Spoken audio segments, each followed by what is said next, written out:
Meditação contemplativa, por Joel S. Goldsmith. Vós sois o templo. Coríntios 6, versículo 19. Não sabeis vós que sois o templo de Deus? Que o vosso corpo é o templo do Deus vivo?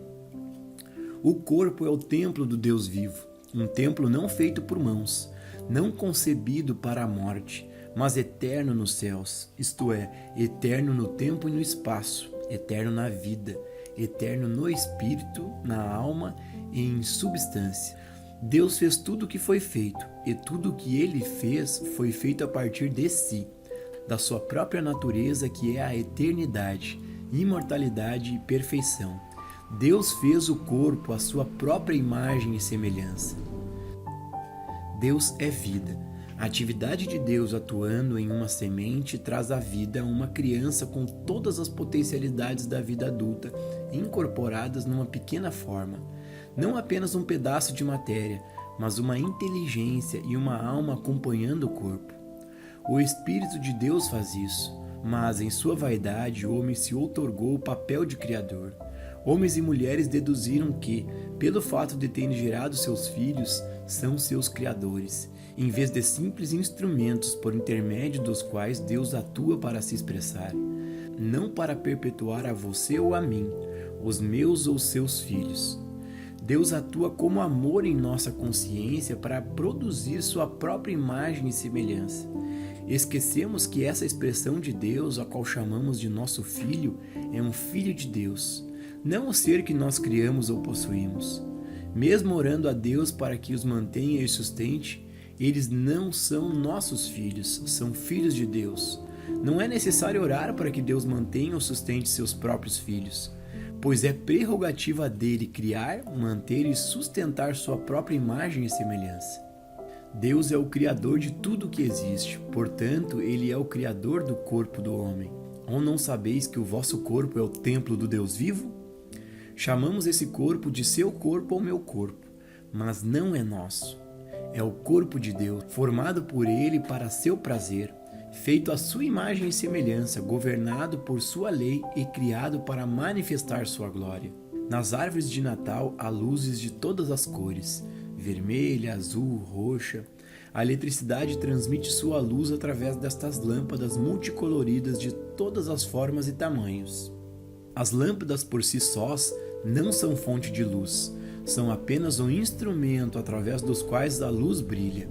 Da mesma forma, quando vemos uma vida humana, animal ou vegetal, confundimos sua forma visível com a vida que a anima e que é a sua substância.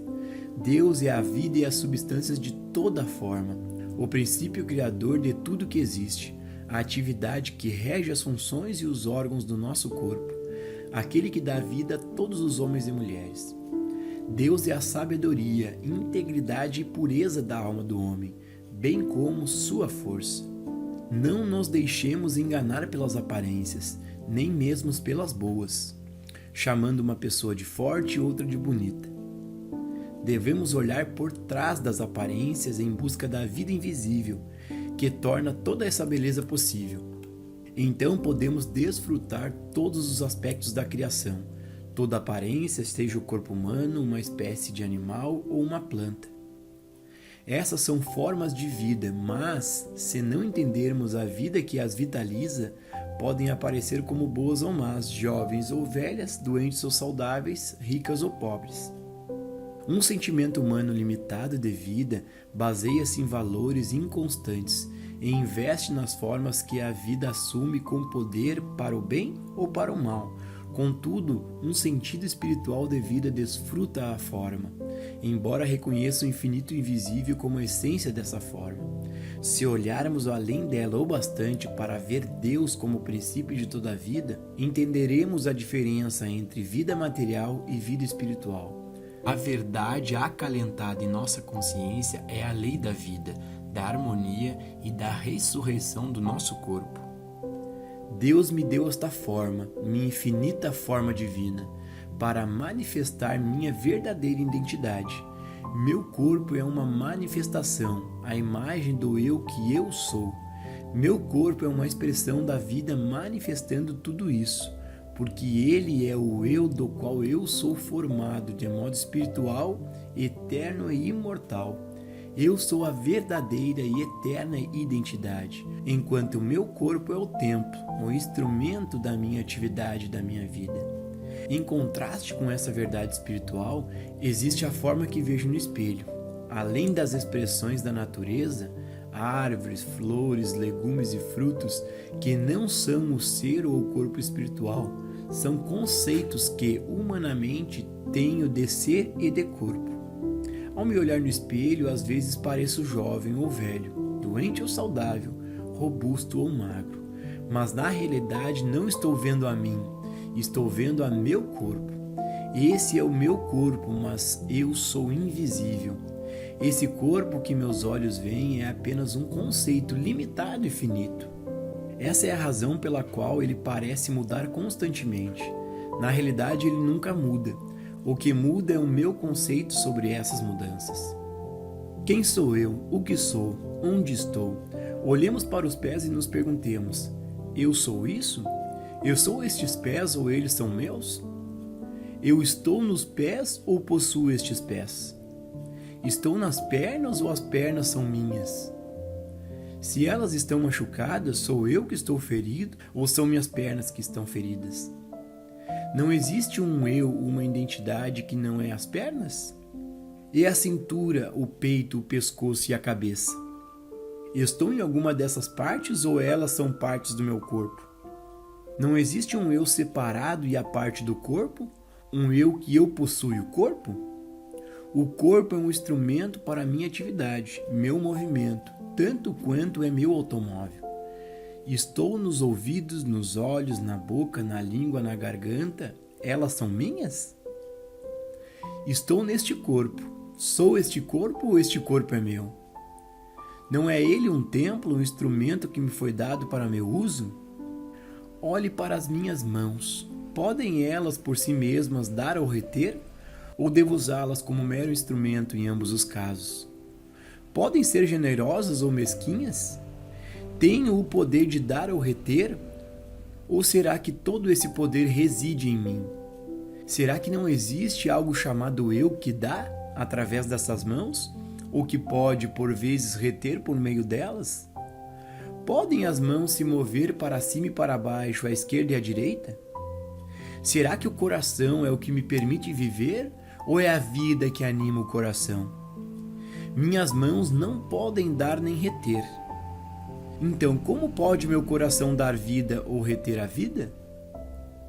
Se minhas mãos não atuam por si próprias, como pode meu coração, fígados ou pulmões ou rins agirem por si mesmos? Como órgãos materiais, podem meus olhos ver ou os ouvidos ouvir? Podem os órgãos deste corpo se mover por conta própria?